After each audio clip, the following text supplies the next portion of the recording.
Hi, hello everyone. I'm back with my another presentation on finance transformation roadmap for finance business partnering. As you can see on your screens, this is a graph depicting next generation finance transformation. If you see on the left hand side, that includes the basics and the acumen. On the basic side, it is the traditional reporting that we are reporting the past accounting and finance information and data to the management in a clean and concise communication.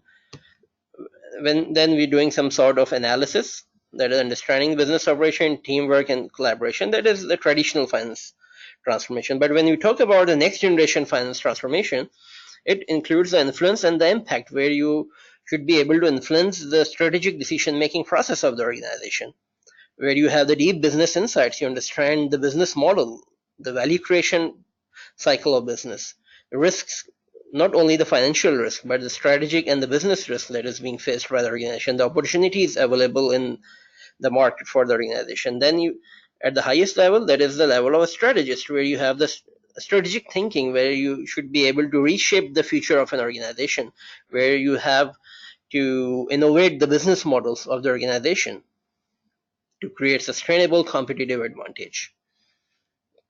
So when we talk about finance transformation roadmap, this basically includes the four major elements. Number one is most important is the mindset of the people, that is the people, processes, systems, and technology. These are the four major elements. So when we talk about the mindset, if your accounting and finance team, they have number crunching mindset or the bean counting mindset, then it's quite difficult for you to transform your finance and accounting function from the level of reporter, commentator to the highest level of advisor and the strategist. So first, your accounting and finance team should have the strategic mindset, should have the business mindset, where they understand the business, where they are ready to step out of their comfort zones. They should not only sit in their accounting and finance function and work in silos. They have to collaborate with different business functions. Then, of course, to implement this, you should have the right processes. It's all about the process orientation. Then you should have the right systems, the right culture in the organization. Systems, when we talk about systems and technology, that includes powerful ERP systems or data visualization tools available in the market like Tableau, Python, ClickView, and various visualization tools nowadays available in the market.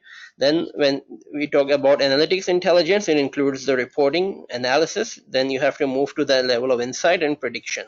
And when you are able to act as an advisor, you should be able to prescribe and support your company on the strategic decision making process and help them to accomplish their strategic goals.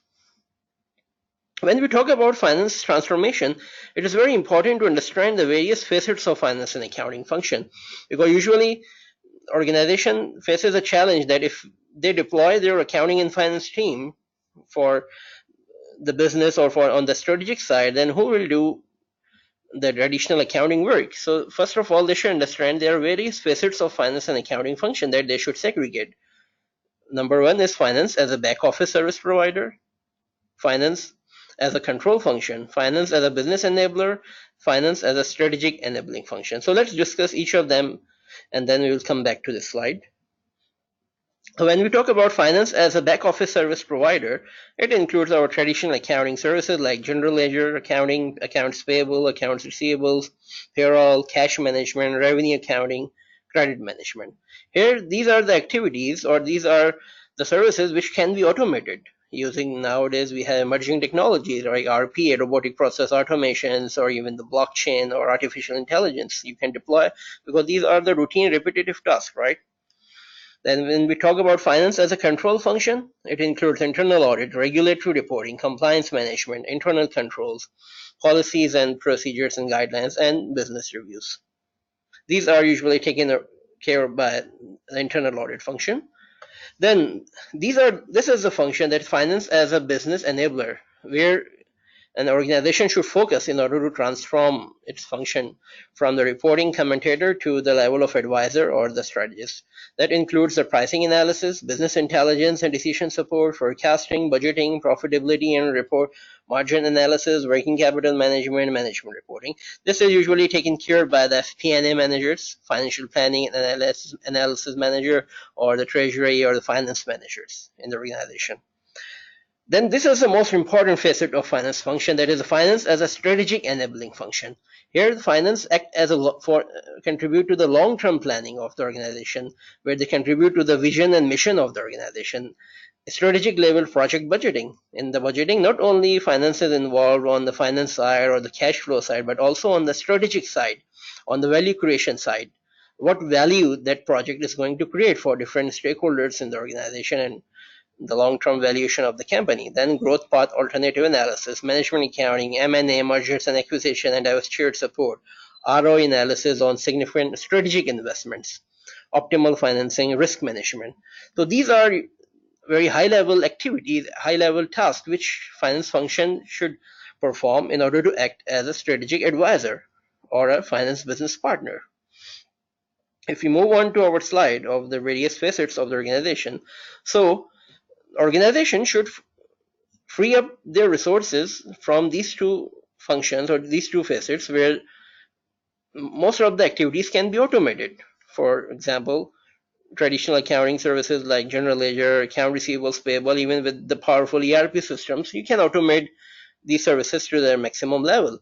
And then what we can do, we can free up our resources from these facets and move on to these areas where finance can act as a business enabler and finance can act as a strategic enabling function. Because if most of our resources, they are involved in the day-to-day accounting activities, monthly closing and reporting and traditional accounting services, as if they are just acting as a back office service provider or a control function, of course they cannot act as an advisor or they cannot act as a finance business partner. So these are the four main facets of organization which you can segregate, and then you can reallocate your resources in the accounting and finance function to transform your finance function into the role of finance business partner.